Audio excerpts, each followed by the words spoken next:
अयोध्या में TV channel की debate के दौरान कांग्रेस प्रवक्ता कुंवर निषाद को कथित तौर पर गाली दिए जाने का मामला अब तुल पकड़ता जा रहा है। हनुमानगढ़ी के पुजारी राजू दास के कथित बयान को लेकर निषाद समाज में नाराजगी है। निषाद समाज के अध्यक्ष संतोष निषाद ने इस समाज का अपमान बताते हुए अभद्र भाषा के प्रयोग पर कड़ी आपत्ति जताई है।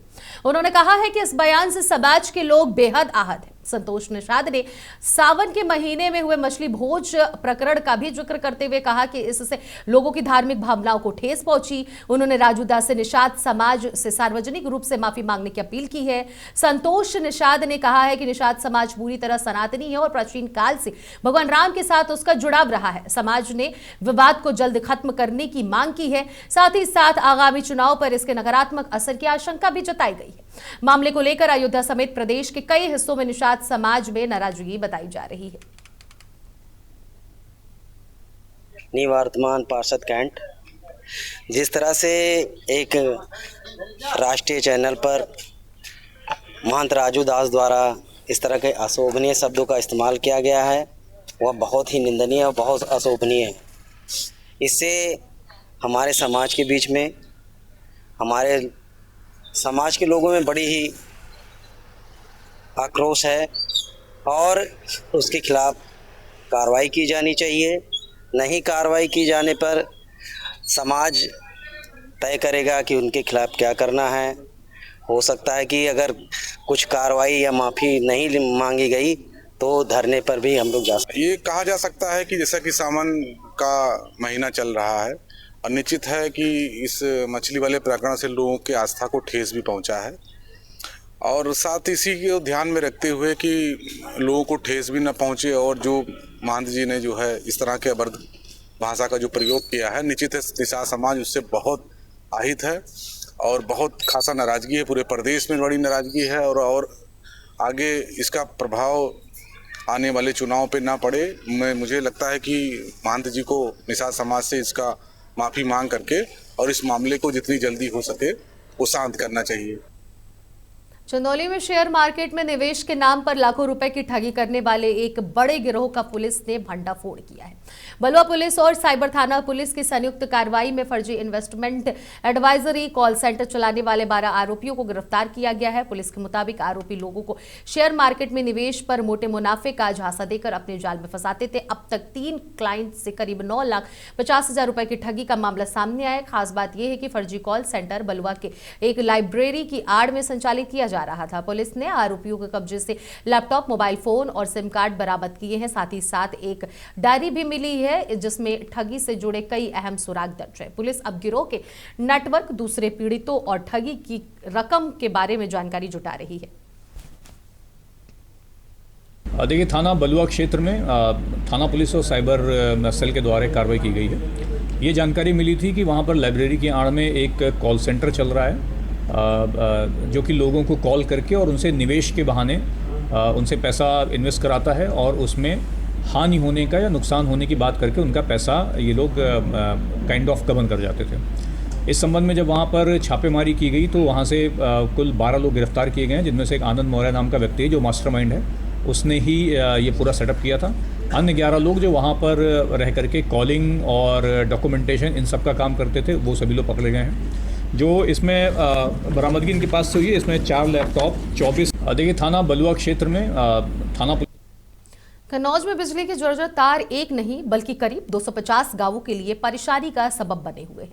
सौरेख बिजली सब स्टेशन के 10 फीडरों से इन गांवों में बिजली सप्लाई होती है, लेकिन छिबरामऊ बिजली घर से आने वाली 33 केवी लाइन की हालत बेहद खराब बताई जा रही है। ग्रामीणों का कहना है कि लाइन में आए दिन फॉल्ट होता है और खराबी के बाद कई दिनों तक बिजली गुल रहती है।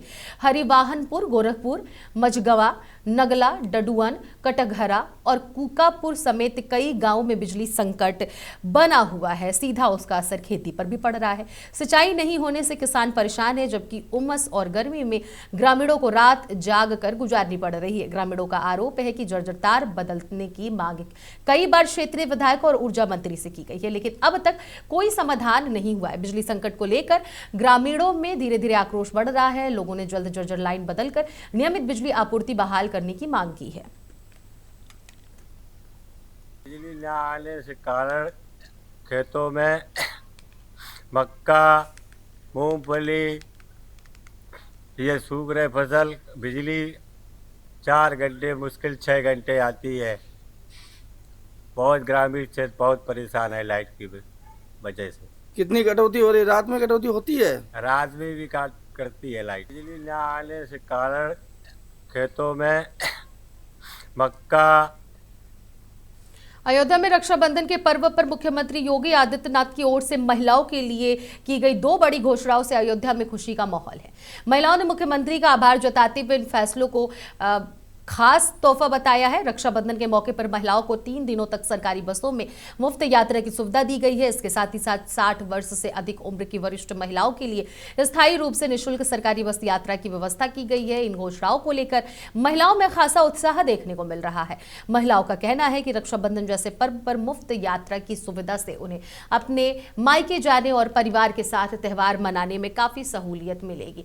वहीं बुजुर्ग महिलाओं के लिए स्थायी मुफ्त बस यात्रा को भी बड़ी राहत माना जा रहा है। महिलाओं ने सरकार के इस फैसले की सराहना करते हुए कहा कि इससे त्योहार के दौरान यात्रा का खर्च कम होगा और आने जाने में सुविधा मिलेगी। इसे कहते हैं नारी शक्ति जिंदाबाद। आज जो है ये सब नारी शक्ति की देन है। नारियां बहुत जागरूक हुई हैं। इस वजह से हमारे श्री माननीय मुख्यमंत्री जी हैं, उन्होंने महिलाओं को इतना अच्छा अवसर प्रदान किया है। इसका पूरा श्रेय हमारे देश के प्रधानमंत्री योगी जी और नरेंद्र जी। बहुत बहुत धन्यवाद आप सभी का। आप सभी का बहुत बहुत धन्यवाद जो हमें इतना 3 दिन का जो दिवस ये है बहुत सुनहरा अवसर मिला है। योगी सरकार को हम दिल से धन्यवाद करते हैं। उन्होंने राखी पे हमको तोहफा दिया है और 2 तोहफा दिया है। एक 3 दिन के लिए महिलाओं को बस फ्री किया है और 60 साल की महिलाओं के लिए बस सेवा पूरी फ्री की है। वो कभी भी कहीं भी यात्रा कर सकती है। योगी जी ने जो महिला 60 साल की लेडीजों के लिए फ्री की है, उसके लिए महिलाओं को मैं सूचित करना चाहूंगी कि अपना आधार कार्ड ID जरूर लेके जाएं, जिससे परिचालक चेक करके उनको फ्री सेवाओं का आनंद दे सके। और जो 3 दिवसीय कार्य रक्षाबंधन का किए हैं योगी जी, इसके लिए भी बहुत बहुत आभार व्यक्त करते हैं। पहले 1 दिन फ्री रहता था, जिस दिन रक्षाबंधन है उसी दिन फ्री रहता था, लेकिन अब 3 दिवसीय कर दिए हैं। इसके लिए बहुत बहुत धन्यवाद। इसके लिए एक सहपाठी भी जो है, अगर महिला लेडी जा रही है रक्षाबंधन में तो उसके साथ एक सहपाठी भी फ्री है। उसके लिए योगी जी को हम सभी महिलाओं और बहनों की तरफ से बहुत बहुत धन्यवाद। और उन्होंने हमको ये गिफ्ट दिया है, उसके लिए हम लोग बहुत खुश हैं। और योगी जी हमारे लिए हर साल कुछ ना कुछ नया लेकर के आते हैं। अब की बार उन्होंने हम लोगों को डबल ऑफर दिया है। 3 दिन के लिए बस की सेवा फ्री कर दी है और 60 साल के ऊपर की महिलाओं को हमेशा के लिए फ्री की सेवा दी है। उसके लिए बहुत बहुत धन्यवाद, बहुत बहुत थैंक यू योगी जी को। आज इंदिरा गांधी प्रतिष्ठान में 60 वर्ष की आयु से की जो महिलाएं हैं उनको निःशुल्क यात्रा बस में करने का आज से घोषणा कर दी है। और रक्षाबंधन के पर्व पे महिलाओं को एक सावर्ती के साथ में 27 तारीख की प्रातः 6 बजे से 29 तारीख की रात 12 बजे तक की निःशुल्क यात्रा की गई है। सभी महिलाओं से अनुरोध करूंगा, सब लोग अपने भाइयों को बस की यात्रा करके राखी बांधें। मुख्यमंत्री योगी आदित्यनाथ के द्वारा इस बार महिलाओं को 2 सौगातें दी गई हैं, जिसमें मुख्यमंत्री योगी आदित्यनाथ ने 60 साल की ऊपर की महिलाओं को निःशुल्क बस यात्रा करने के निर्देश दिए गए हैं, जिस पर पूरी अयोध्या में महिलाओं में खुशी का माहौल देखने को मिल रहा है। वहीं पर मुख्यमंत्री योगी आदित्यनाथ ने इस बार जो है 27 से लेकर 29 तक 3 दिन का महिलाओं को फ्री यात्रा, उनके साथ जो की जाने वाले सहयोगों को निःशुल्क यात्रा करने के लिए निर्देश दिए गए हैं, जिसके बाद अयोध्या में पूरी तरीके से महिलाएं में खुशी का माहौल है। और मुख्यमंत्री योगी आदित्यनाथ को जमकर सराहना की है। उन्होंने कहा कि मुख्यमंत्री योगी आदित्यनाथ का महिलाओं के लिए का ये जो आदेश बहुत ही सराहनीय है और मुख्यमंत्री योगी आदित्यनाथ को बधाई दिया है। मुख्यमंत्री योगी आदित्यनाथ के द्वारा रामपुर के सैफनी थाना क्षेत्र में पुलिस और 25,000 रुपए के इनामी वांछित अभियुक्त के बीच मुठभेड़ हो गई। पुलिस के मुताबिक आरोपी करीब 1 माह पहले हुई गोकशी की घटना के मामले में वांछित चल रहा था। पैरुआ के पास गश्त के दौरान पुलिस टीम ने बाइक सवार संदिग्ध को रोकने का प्रयास किया।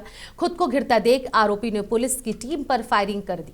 पुलिस ने आत्मरक्षा में जवाबी कार्रवाई की, जिसमें आरोपी के पैर में गोली लग गई। इसके बाद पुलिस ने उसे गिरफ्तार कर उपचार के लिए अस्पताल में भर्ती कराया। पुलिस ने आरोपी के के कब्जे से मोटरसाइकिल, तमंचा, कारतूस, चाकू समेत अन्य सामान बरामद करने का दावा किया। फिलहाल पुलिस आरोपी के आपराधिक इतिहास और बरामद सामान की जांच कर रही है। साथ ही साथ पुलिस इस बात की भी पड़ताल कर रही है कि अन्य आरोपियों का किसी भी अन्य आपराधिक घटना में हाथ तो नहीं है या फिर है। मामले में आगे की कानूनी कार्रवाई जारी रहेगी।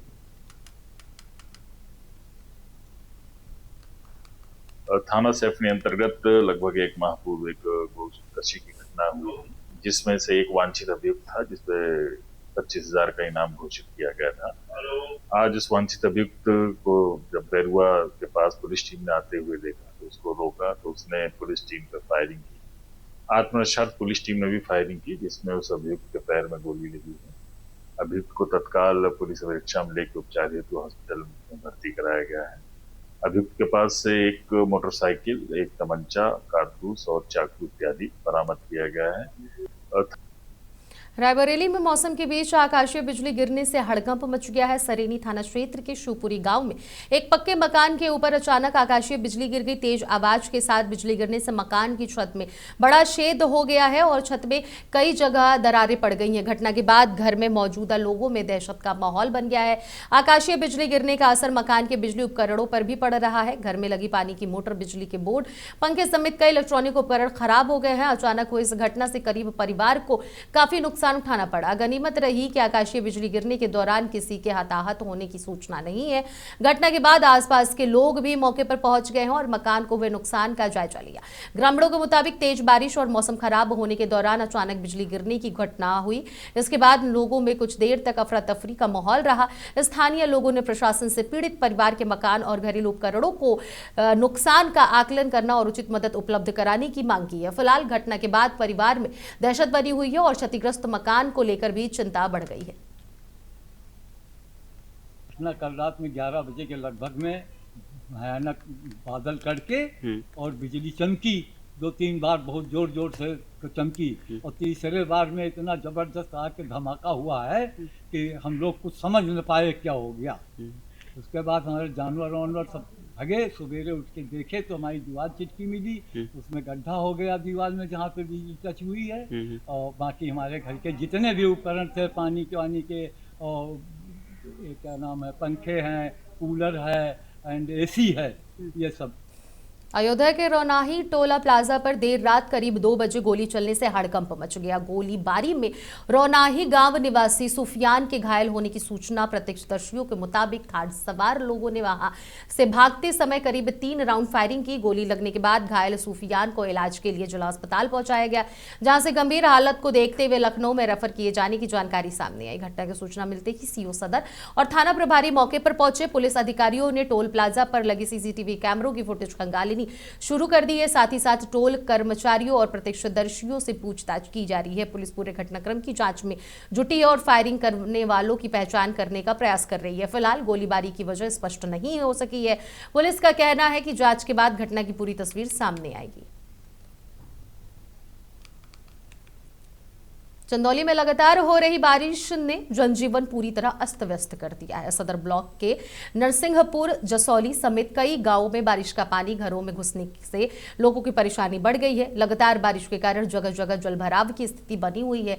वहीं खेतों में पानी भरने से किसानों की फसलें जलमग्न हो गई हैं। कई स्थानों पर पेड़ गिरने के कारण बिजली आपूर्ति भी बाधित हुई है, जिससे ग्रामीणों की मुश्किलें और बढ़ गई हैं। स्थानीय लोगों ने जलभराव और बिजली संकट की समस्याओं को लेकर जनप्रतिनिधियों और अधिकारियों से तत्काल राहत की मांग की है। मौके पर पहुंचे भाजपा नेता श्रीकांत विश्वकर्मा ने ग्रामीणों की समस्याएं सुनी और जल्द समाधान कराने का भरोसा दिया। ग्रामीणों का कहना है कि बारिश का पानी निकासी नहीं होने के कारण घरों और खेतों में जमा है। लोगों ने प्रशासन से नल निकासी की व्यवस्था कराने की मांग की है। बिजली आपूर्ति जल्द बहाल करने की भी मांग की है।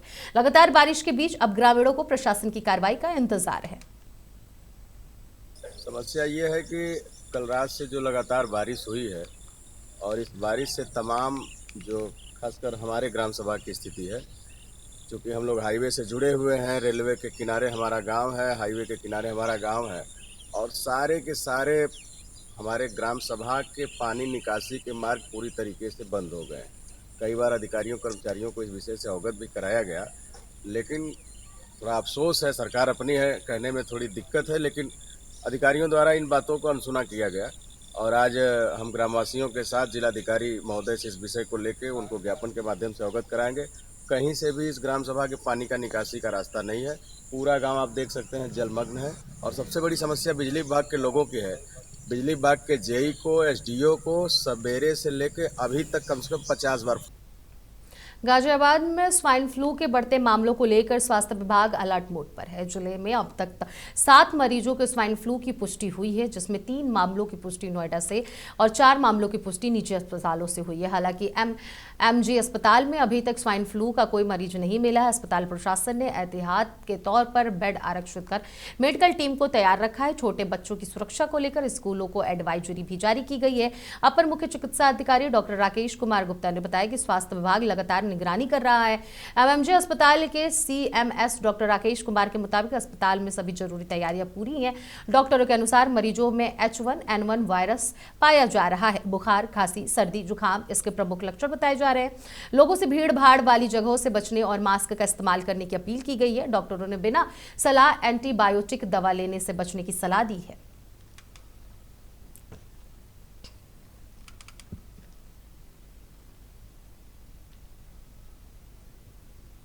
हरदोई के मुसलमानबाद क्षेत्र स्थित आदिक स्वागतम गेस्ट हाउस में समाज कल्याण विभाग की ओर से मुख्यमंत्री सामूहिक विवाह योजना के तहत भव्य सामूहिक विवाह समारोह का आयोजन किया गया।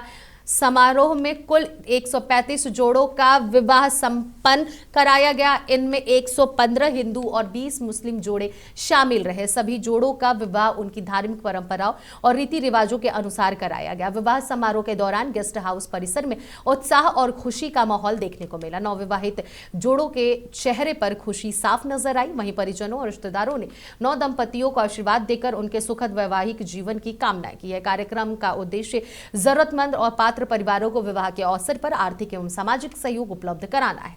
सामूहिक विवाह के जरिए ऐसे परिवारों को विवाह के खर्चों से राहत मिलती है और सम्मानजनक तरीके से वैवाहिक जीवन की शुरुआत का अवसर मिलता है। समारोह में हिंदू और मुस्लिम दोनों समुदायों के जोड़ों की सहभागिता से सामाजिक समरसता और आपसी भाईचारे का संदेश लोगों को मिलता है। लोगों ने सरकार की इस पहल की सराहना करते हुए कहा कि योजना गरीब परिवार के लिए काफी मददगार साबित हो रही है। समारोह के बाद नौ दंपतियों को शुभकामनाएं दी गई।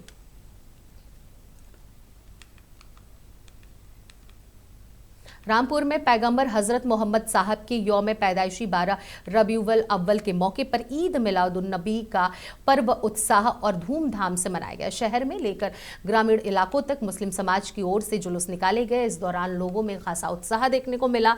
मुस्लिम समुदाय के लोगों ने अपनी दुकानें बंद रखी और सड़कों को इस्लामी झंडों, रंगीन झालरों और सजावट से सजाया। जुलूस के दौरान लोग पैगंबर हजरत मोहम्मद साहब की शान में दुरूद ओ सलाम पढ़ते हुए नजर आए।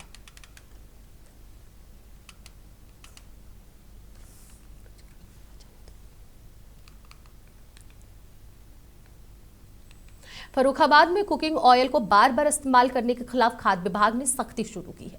खाद्य सुरक्षा अधिकारी ने टीम के साथ दुकानें, रेस्टोरेंटों और ढाबों पर छापेमारी कर दुकानदारों को जागरूक किया है।